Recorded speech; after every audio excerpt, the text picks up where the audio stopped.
พอดีเนาะมื้อนี้สิมารีวิวเครื่องนะพอดีสั่งมาได้3รุ่นเนาะสิมารีวิวให้ลูกค้าเบิ่งเนาะรายละเอียดกับเบิ่งนํกันเนาะรีวิวคร่าวๆให้เด้เนาะเพราะว่าช่วงนี้เวียกหลายเด้เนาะเวียกหลายด่วนๆก็มารีวิวเทื่อนึงเนาะแต่เครื่องก็ยังมีพร้อมส่งลูกค้าเนาะรุ่นนี้จะเป็นTactico ของไซงอนเนาะสุดยิงเนาะสุดยิงบางแล้วก็น้อยเนาะเบาเนาะถังได้เป็นถังคาร์บอน 0.5 ตัวนี้นะเบาจะเป็นเบากริกัดนะสีดำเบาปั๊บในเนาะตัวนี้นะเบิ่งสุดยิงนะแดงๆจะเป็นตัวล็อกไก่มานะกล้องจะเป็นกล้อง BSA เนาะTMD แล้วก็ C ลบ44ส่วนให้10ส่วนให้C ขอโทษนะ C ลบ14คูณให้44เนาะส่วน30เนาะมีหมายจำเพิ่งกลางเนาะตัวนี้รีวิวมาหลายเนาะกล้องรุ่นนี้บ่มีไฟในเลนนะท้ายนี่ก็ดึงได้เนาะดึงได้แล้วก็พักได้เนาะลูกค้ายักยิงมันแห้งกับปั๊บบนนี้นะมันจะมีน็อตอยู่นี่หันเข้าเนาะหันเข้ามันจะเป็นโซอัดตัวกระแทกเบานะว่ามีบางโพสบูฮูเนาะแต่ส่วนใหญ่ก็น่าจะฮู้หมดเลยนะเอาอยากยิงแห้งกับเข่งเดี๋ยวนี้ยิงกับแห้งแต่ว่ามันกับเปื้อนล้มเนาะมันกับแห้งอยู่เนาะอันนี้แล้วแต่ลูกค้าไปน้ำใส่เนาะทีนี้เราจะเป็นเราฟรี14ด้วยเงา40สันติเนี่ยอันนี้เนาะบอกนี่ราคาเนาะราคาอยู่ที่11,500,000แล้วก็ช่วงนี้เขามีแถมให้นะแถมตัวจับถังกับเราให้เนาะตัวนี้ซื้อ11,500,000แล้วก็แถมตัวนี้ให้พร้อมเนาะนี่ไปฮอดกับหารไส้เลยเนาะตัวนี้ขายย่อยราคา3,500,000เนาะตัวนี้แต่ช่วงนี้เขาสั่งไม่ได้หลายเนาะแถมให้เนาะแถมลูกค้าเนาะต่อไปจะเปลี่ยนรุ่นเตมีเนาะ M3 เนาะเตมีนี่จะเปลี่ยนโครงไซงอนเนาะ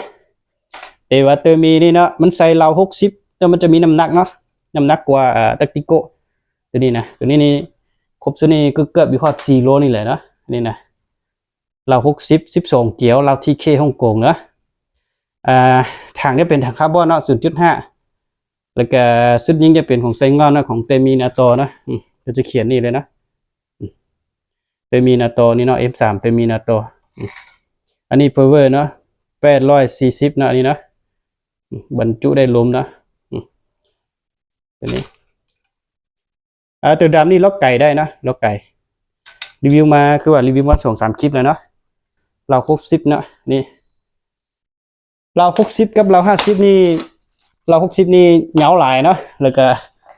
ถ้ามักแบบ60ก็ได้ถ้ามักแบบมักแบบ50ก็ได้เนาะเราจะมี2แบบนี้เนาะตัวนี้50เนาะตัวนี้เนาะมันจะออกเหลืองๆนี่ตัวนี้4กับตัวนี้ต่างกันเลยเด้อตัวนี้ออกเหลืองๆแล้วก็ตัวนี้จะออกสีดำแต่จะเป็นที่เคคือกันตัวนี้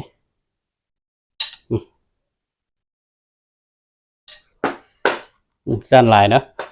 สั้นมีเลยเนาะถ้าลูกค้ามักแบบ50ก็เอา50ก็ได้มันจะเบากว่าในนึงเนาะเพราะว่า60มันจะมีน้ำหนักเนาะมันยาวเดยแล้วก็เราเล็กมันจะน้ำหนักหลายกว่าคือเราทอกับตัวฟรี14เราเล็กกันเนาะตัวอยู่ประกอบกับTacticoนี่เนาะต่อไปจะเป็นนี่บอกนี่ลูกค้าเบิ้งนะมันต่างกว่านี้นะสีนี่นะบุมีบนแดงเนาะกายนี่กับดำอันนี้นะเทียบกับ2บอกนี้เนาะเดี๋ยวเอาบอกนี้ออกกัน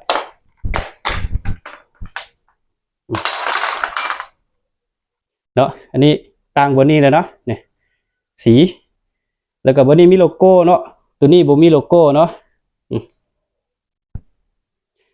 ตัวนี้กับเตมีนาโตคือกันปี2025เนาะอันนี้กับปี2025เนาะตัวนี้แม็กสีแดงเนาะนี่นะลูกค้าบ่มักสีแดงกับมักสีอันนี้ก็ได้นะสีขี้ดินเนาะกับเปลี่ยนให้ก็ได้นะแม็กนะใส่ตัวใดก็ได้นะอันกล้องจะเป็นกล้อง BSA นะมีหมายจับตรงกลางเนาะ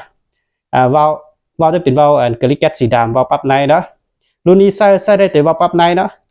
ถังจะเป็นถังคาร์บอนเนาะเราจะเป็นเราที่เคยาวอัน60นะ12เกี่ยวรับประกันเรา6 เดือนให้เนาะนี่2รุ่นนี้นี่น้ำหนักนี่บอกนี่จะมีน้ำหนักกว่านิดนึงเนาะบอกนี่นะทำเอามือจับเลยเนาะบ่ได้สั่งตัวจริงเนาะแต่ว่าเอามือจับกับหูเลยเนาะบอกนี่เนาะ จะมีน้ำหนักกว่านิดนึงประมาณ4โลนี่ประมาณ3โล8นี่แหละเนาะลูกค้ามักแบบใดก็จัดแบบนั้นให้เนาะตัวนี้ราคานี่ส่งบอกนี่ราคาสำคัญเนาะราคาอยู่ที่15 ล้านเนาะได้เครื่องครบสุดเลยได้กล้องได้กล่องสูบเนาะแล้วก็ได้ลูกแล้วก็แถมตัวจับทางกับเราให้เนาะช่วงนี้มีโปรให้เนาะ15 ล้านเลยก็แถมตัวนี้ให้จับงามๆเลยเนาะตัวนี้หันใส่จับงามๆเลยลูกค้าบ่มักเก็บเสียงแบบนี้เนาะบ่มักเก็บเสียงแบบนี้ก็เอาแบบนี้ก็ได้เนาะแบบนี้นะมักสีดำนี่ก็แจ้งมาเอาสีดำล้วนเลยนะเอากับเปลี่ยนสีดำนี่ให้ถ้ามักสีเขียวเนี่ยก็เปลี่ยนสีเขียวนี่ให้นะถ้ามักสีเหลืองเนี่ยก็เปลี่ยนสีเหลืองนี่ให้เนาะตามใจลูกค้านะ